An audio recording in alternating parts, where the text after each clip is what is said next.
The fire history of this area would be we've certainly never had that scale burnt before. Of the 22,300 hectares, there's about 96% has been burnt. The section that didn't burn was burnt in 2006. So the whole park has been burnt in the last 3 years. Where we're standing is on Masons Falls Walk, and behind me is Masons Falls viewing platform. This site's the highest visited site within the park, has over 100,000 visitors a year, and most people would walk to Masons Falls to view the waterfall.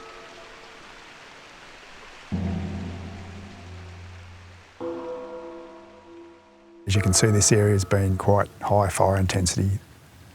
We know it's high intensity by the crowns have been totally taken out of the tops of these trees, so there's no leaf on the crown at all. If you look on the ground, there's very little left on the ground. There's a few small logs and stuff like that. That was the ranger's office that burnt down, so that housed the 7 staff, but there was also 4 staff that lived up on the mountain who lost their houses. Yeah, look, it's been a pretty tough time because we all had friends and acquaintances up here that died in the fire. And then people losing their own properties and so forth. And look, for some of it, they won't come back. They'll choose to live somewhere else. There's obviously quite a bit of fear out there about this event happening again and the fear about the bush. And so I think our challenge is to engage the community in a way that they can appreciate and live within this. Up here there was picnic tables for people to come up and actually enjoy the view.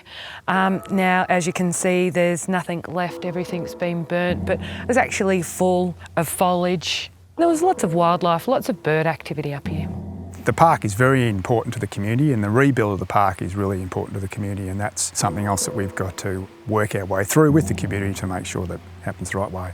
There's that long process of the rebuild of the community and the rebuild of the park. So yeah, here's a great opportunity to set this park up for the next 20 to 30 years. Public safety is our paramount consideration, and because the fire's burnt so hot through here, it's still hazardous to walk into this area because of material that will fall out of the trees. So one of the things we have to do before we open this area is to do a tree risk assessment so we can make it safe for people to walk in here. Because you can't get machinery into this site, all these trees have to be climbed to have the branches taken out of them that are going to be any sort of a hazard. One of the other big issues here is because of this slope, we're going to have rock movement, we're going to have soil movement. So even when we get the track open, there's a big downpour of rain, it'll get eroded out, it'll get landslides over it. So that's going to go on for possibly a couple of years. On this south face especially, where there was a high intensity fire and you removed all the ground fuel, there's basically bare ground now. And so any rain event that's of any intensity just moves soil straight down into the reservoir. It's going to take a long time, 50 plus years, before we be back to anywhere near the water yield that was here pre-fire. So we've been very fortunate there's been no major rain event till March in 2010, when about 100 millimetres fell in a 48-hour period, and it just created gullies and gorges overnight. In the reservoir here, we reckon there's about another metre or a metre and a half of soil at the back of the reservoir. So there's now islands appearing where there was water before. I pulled up here, the water was just lapping at the top of the road. I walked out across the road for about 50 metres, having a look what was happening.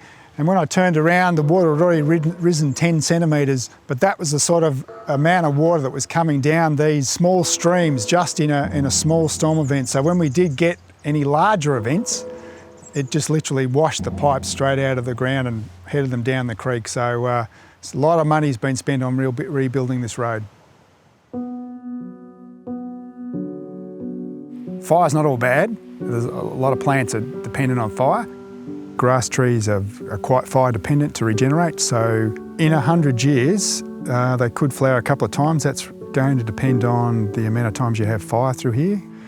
But if we come back here in 6 months' time, what we'll see is every plant will have a flower stalk which will be taller than the actual plant itself, and it'll just have masses, thousands and thousands of flowers on it, which attracts so many insects and animals and so forth to it. It'll just be a burst of life for 6 months. You know, and that's the role of fire. These plants wouldn't have regenerated without fire.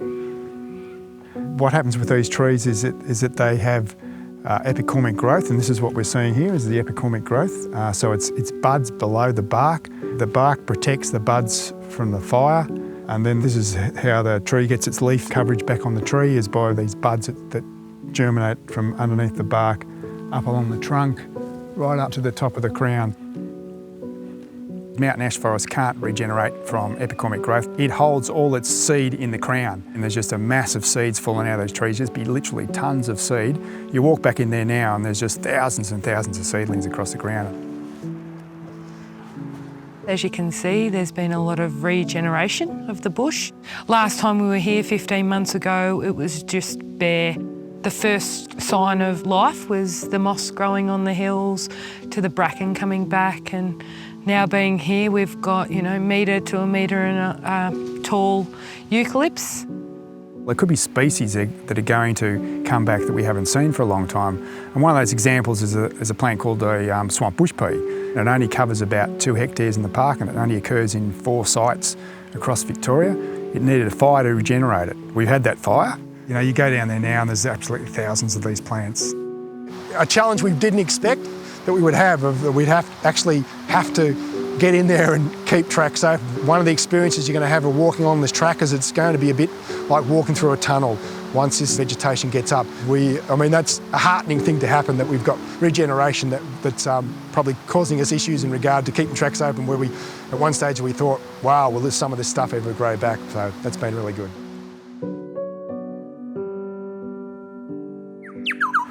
One remarkable species is lyrebirds. They can't fly very far, but they seem to be pretty smart, and I've obviously been able to find locations where in logs or down near the creek or something like that. But yeah, we had reports of one property where the person had 12 lyrebirds come in with singed tails and singed wings.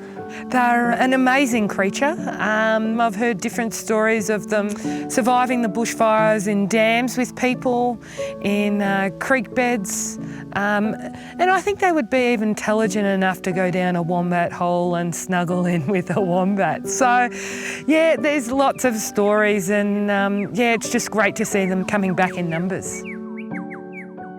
Within 3 or 4 days of the fire, there was these massive fungi that came up out of the ground. The whole place was still black, and you had these big white fungi, and you could see that the wallabies and the wombats were feeding on that fungi. It was like, here's nature's way of hanging you guys on until something shoots back.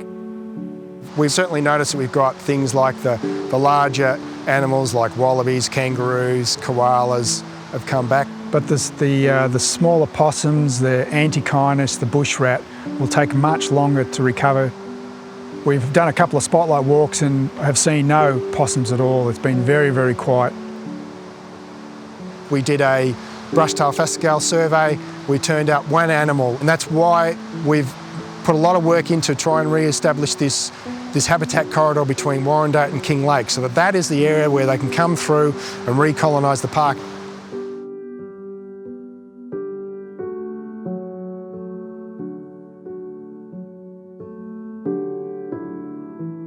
We just realised how important the recovery of the bush was to the recovery of the community. People were very emotional coming in here and seeing what happened. So we thought, well, this is closed off to the public. How can we let them experience what's happening? So hence the photo points that have gone up on the website, and people can get in and look at Mason's Falls or look at Jurassic Gully or look at other sites and go, oh, this is what it was like in June '09, and look at it out there, and you can just see the dramatic change that's happened to the vegetation. When I saw what was ended up, I thought, wow, that's 3 times bigger than what was there before. So that's a really good outcome. You get a different experience, or a better experience than what you had previously, because you walk another metre out over the gorge. You can now see the whole bottom of the gorge. So yeah, you get that real feeling of being, part of it. Oh, here's to our school up on the mountain top. It's the heart of the mountain we're sure. Oh, here's to our school, it's 100 years old. be here for 100 years more. Many students and teachers passed through this place. So much has changed through the years. With new technology, we're setting the pace at the turn of the century.